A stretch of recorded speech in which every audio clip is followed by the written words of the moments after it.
राम राम नमस्कार प्यारे किसान भाइयों। एक प्रगतिशील काश्तकार है हमारे साथ जुड़े हुए हैं। खेती के साथ साथ में बकरी पालन का भी काम करते हैं। और खेती की बात करें तो कौन कौन सी फसल लगा रखी है उनसे बातचीत करते हैं। नमस्कार जी। नमस्कार जी, नमस्कार। बटनेर पाठशाला यूट्यूब चैनल में आपका स्वागत है। शुभ नाम बताएं अपना। गुरलाल सिंह है जी। चक कौन सा है, गांव कौन सा है? चक 20 HMH रामसरा नारायण, जिला हनुमानगढ़। जो हमारे दर्शक किसान भाई देख रहे हैं, आपसे बातचीत करना चाहिए, जो आप एक सहायक धंधे के रूप में खेती के साथ अपना रहे हो, अपने मोबाइल नंबर बताएं। 94 145 14 653। खेत में आपने डिग्गी भी बना रखी है और ड्रिप मेथड भी आपने है जो अपना रखा है। हाँ जी।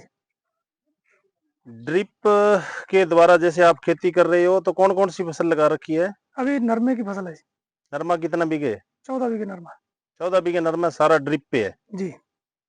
और फर्टिलाइजर की बात करें तो फर्टिलाइजर है जो वेंचुरी के माध्यम से दिया जाता है, और आपने है जो एक इस तरीके से देसी जुगाड़ लगा रखा है, इसके माध्यम से फर्टिलाइजर देते हो क्या? हाँ जी, हाँ जी, इसी स्प्रे पंप से।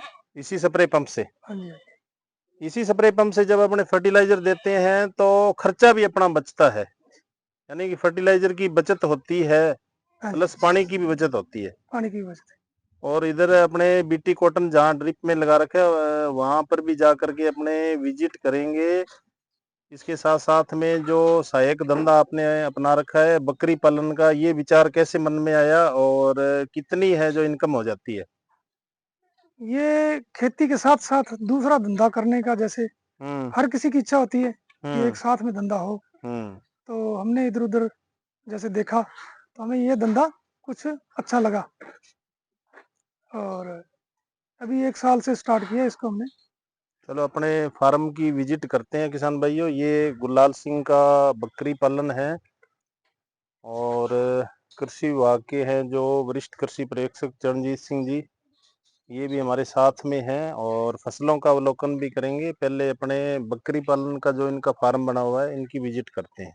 गुरलाल सिंह जी ये बताएं, गोट फार्म के ऊपर बकरियों के कुल कितने नग है? 150 नग है जी। 150 नग है जी। और अब नस्लों की बात कर लेते हैं। नस्लें कौन कौन सी है? देसी और बर्बरी। शुरुआत जैसा कि आप बता रहे थे, शुरुआत सबसे पहले आपने देसी नस्लों से की। जी, मैंने देसी नस्ल से। कितनी बकरियों से शुरुआत की? मैं लिया था 13 बकरी शुरू में। 13 बकरी, और धीरे धीरे इनको आप है जो बढ़ाते रहे। जी।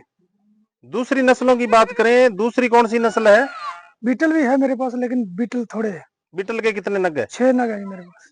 बीटल जो नस्ल है वो वेट गेन जल्दी करती है और हाइट में भी बड़ी होती है। बड़ी होती है। और अन्य नस्ल की बात करें, तीसरी नस्ल है वो देसी, बर्बरी और बीटल, 3 नस्ल है।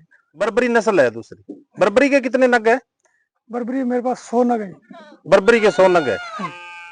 बर्बरी है जो तेजी से वृद्धि भी करती है, और बच्चों की बात करें तो एक ब्यात में 2 से 3 बच्चे है जो लेकर के आती है। 2 से 3।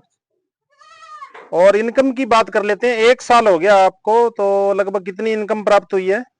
1 साल अगर अपन 100 बकरी रखते हैं तो लगभग 6 लाख रुपए खर्चा निकाल के बच जाते हैं।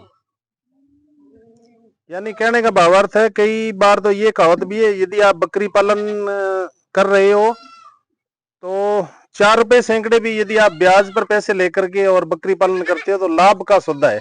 जी बिल्कुल। क्या ये सही है? बिल्कुल सही है जी, लेकिन दिल से करोगे तो। हाँ जी, दिल से। मेहनत वाला काम तो है। मेहनत है, और दूसरा जानवर है, इनको प्रेम से रखोगे। बिल्कुल बिल्कुल। दूसरा अपने बात कर लेते हैं फीड की। फीड में क्या क्या चीजें आप इस्तेमाल करते हो और किस प्रकार मैनेजमेंट करते हो? फीड के अंदर है जी हमारे पास ग्वार का नीरा, मोठ का नीरा, और यही है बात। ग्वार का नीरा तो फील्ड में खुद के ही हो जाता है। हाँ जी। मोठ का नीरा कहाँ से परचेज करते हो? बीकानेर से मंगा रहे। और कंसंट्रेट फीड की बात करें, दाने की, वो क्या यूज करते हो? नहीं, फिलहाल मैं दाना कोई नहीं यूज करता जी। बकरियों के चारे के बारे में बात कर रहे थे, तो ये जो अपनी जगह देख पा रहे हैं ये खुली है जी। यहाँ उनको खुली छोड़ते हो? जी बिल्कुल। कितने घंटे? कम से कम 2-3 घंटे। अच्छा, एक टाइम 2-3 घंटे उनको खुला छोड़ देते हैं। तो यहाँ चरती है तो साथ में जो उनकी वर्जिश भी हो जाती है, और हरा चारा है वो नेचुरल मिलता है। नेचुरल मिलता है, जिससे बकरियां ज़्यादा स्वस्थ रहती है। हाँ, ये खुला घूम के थोड़ा ज्यादा स्वस्थ है। कितना एरिया ये खुला है जो? ये 6 बीघे जमीन है। सिर्फ बकरियों के लिए छोड़ रखा है? बकरियों के लिए छोड़। जी। अब बात कर लेते हैं बीमारियों की। वैक्सीनेशन हो चाहे डीवर्मिंग हो, वो कैसे करते हो? डीवर्मिंग हम 3 महीने बाद करते हैं, वो खुद कर लेते हैं। खुद कर लेते हो जी। और धीरे धीरे जैसे डॉक्टर के संपर्क में आओगे चाहे एलएसए हो, तो कुछ ना कुछ बीमारियों का हमें पता चलता रहता है। जी बिल्कुल बिल्कुल। वैक्सीनेशन की बात करें, कितने टाइम बाद में वैक्सीनेशन करवाते हो? वैक्सीनेशन इसकी है जी 6 महीने बाद, 1 साल बाद और 2 साल बाद। 2 साल बाद। और इस जो फार्म है इसका मैनेजमेंट किस प्रकार करते हो? कितने बंदे रखे हुए हैं और किस प्रकार केयर करते हो? इस पे हमारे पास 2 आदमी है ये, और मैं खुद भी साथ लगता हूँ। अच्छा। और हम खुद ही संभालते हैं इसको। बकरी पालन के साथ साथ में अपने देख पा रहे हैं कुछ भेड़ें भी आपने पाल रखी है। जी। कितनी भेड़ें हैं टोटल नग? भेड़ है जी, कोई 20 एक नग है। 20 नग है जी। कौन सी नस्ल है? ये गुजराती नस्ल है जी। तो इससे इनकम के बारे में बताएं, कैसे इनकम होती है, ऊन कैसे प्राप्त होती है और ऊन की क्वालिटी कैसी है? ये गुजराती नस्ल की भेड़ें बड़े शरीर की होती हैं जी। अपने जो यहाँ हनुमानगढ़ एरिया में छोटी नस्ल की भेड़ें होती हैं। ये गुजराती भेड़ थोड़ी बड़ी नस्ल की होती है और इसकी ऊन भी उनसे ज्यादा मिलती है, प्लस बच्चे हेल्दी होते हैं, हाइट ज्यादा लेते हैं, इसलिए इनको रखा है। खेती बाड़ी की बात करें तो आजकल लागत है वो बढ़ती जा रही है और इनकम किसान को कम हो रही है, तो कोई ना कोई सहायक धंधा है खेती के साथ साथ किसान को अपनाना चाहिए, तो अतिरिक्त आमदनी है जो समय समय पर जो होती रहती है। हाँ जी। ब्रीडिंग की बात करें, ब्रीडिंग के लिए मेल पशु है वो कितने हैं? मेरे पास 3 पशु है जी। बर्बरी में कितने मेल है? बर्बरी में 2 मेल है जी। और बीटल में? बीटल में 1 है और 1 देसी है। यदि कोई भी अपने धंधा शुरू करते हैं तो पहले कहीं जाकर के किसी फार्म का अपने विजिट करें, क्या क्या अपने को परेशानियां आ सकती है, क्या क्या दिक्कतें आ सकती है। यदि कोई बकरी पालन का किसान काम शुरू करना चाहता है तो पहले देसी नस्ल से करें। जी बिल्कुल, देसी नस्ल से। देसी नस्ल के अंदर बीमारियां कम आती हैं, तब तक आदमी सीख जाता है।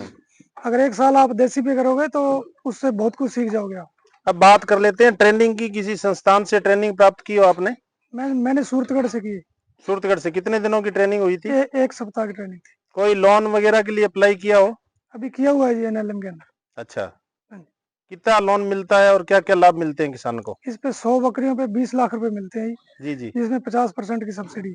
50% की सब्सिडी जी, NLM के द्वारा। दूसरे किसानों को क्या संदेश देना चाहते हो? दूसरे किसानों को संदेश ये है जी, साथ में सहायक धंधा करना चाहिए। वो आप अपने हिसाब से जो भी आपको शूट करता है, बकरी पालन है, मुर्गी पालन है, सुअर पालन है, आप अपने अनुभव के अनुसार करें। और जो रॉ मटेरियल की बात करें वो तो किसान के यहाँ खेत में उपलब्ध हो ही जाता है। जी जी जी। तो खर्चा भी कुछ से बच जाता है। तो गुलाल सिंह जी इतनी अच्छी जानकारी दी, आपका बहुत बहुत धन्यवाद। साथ में जो है इस एरिया के कृषि पर्यवेक्षक हमारे साथ जुड़े हुए हैं, इनसे भी बातचीत करते हैं। सिंह जी ये बताएं, बकरी पालन का भी विजिट किया तो क्या मैसेज रहेगा किसानों के लिए, उत्पादन किस प्रकार ले सकते हैं? हम तो ये मैसेज देना चाहते हैं सभी किसानों को कि अपनी खेती बाड़ी के साथ साथ सहायक धंधा होना चाहिए, चाहे पशुपालन में करो, चाहे बकरी पालन में करो, चाहे भेड़ पालन में करो। भेड़ पालन में करो। किसानों ने रामचरण लैंड के अंदर लगभग मेरे कार्यकाल में 250 डिग्गियां बन चुकी है, पक्की प्लास्टिक की 100 बाई 100 की सभी की बना रखी है। हम तो कहते हैं कि उनमें मछली पालन भी करो, वो भी एक सहायक धंधा है। और लगभग 3 से 4 है जो बकरी पालन फार्म है जो स्थापित हो चुके हैं। बिल्कुल हो चुके हैं, 22 SSW में हो चुके हैं। यहाँ गुलाल सिंह जी ने कर रखा है। लगातार हमारे संपर्क में किसान, हम व्हाट्सएप ग्रुप के माध्यम से सूचना डालते रहते हैं। किसान खुद भी कॉल करके पूछते रहते हैं। किसानों को KVK संग्रह में भेजते रहते हैं। बीकानेर ट्रेनिंग हो रही है, सूरतगढ़ ट्रेनिंग में आपने कई किसानों को भेजा है। गुलाल सिंह को सूरतगढ़ भेजा था। जी जी। तो हम तो ये कहते हैं कि हमारे से जुड़े और जितना भी लाभ हो, जो हमारी बड़ी संस्थानें हैं, चाहे आपका कृषि विश्वविद्यालय है या पशुपालन से संबंधित जो हमारा सूरतगढ़ फार्म है, उसमें में वैज्ञानिकों से हैं जो बहुत ही गहराइयों से ज्ञान मिलता है। बिल्कुल बिल्कुल हम किसानों को भेजना चाहते हैं वहाँ। जो किसान हमारे से संपर्क करेगा तो जब भी कोई ट्रेनिंग का शेड्यूल आएगा तो हम वहाँ किसानों को नाम नॉमिनेट कर देते हैं। तो ये किसान भाइयों, खेती के साथ साथ एक किसान का बकरी पालन था, बकरी के साथ साथ में जो गुजराती नस्ल की भेड़ पालन का भी कार्य किया जा रहा है। तो वीडियो आपको कैसा लगा, ज़्यादा से ज़्यादा लाइक करें, शेयर करें, ताकि किसान की आमदनी बढ़ सके। नमस्कार जी, धन्यवाद।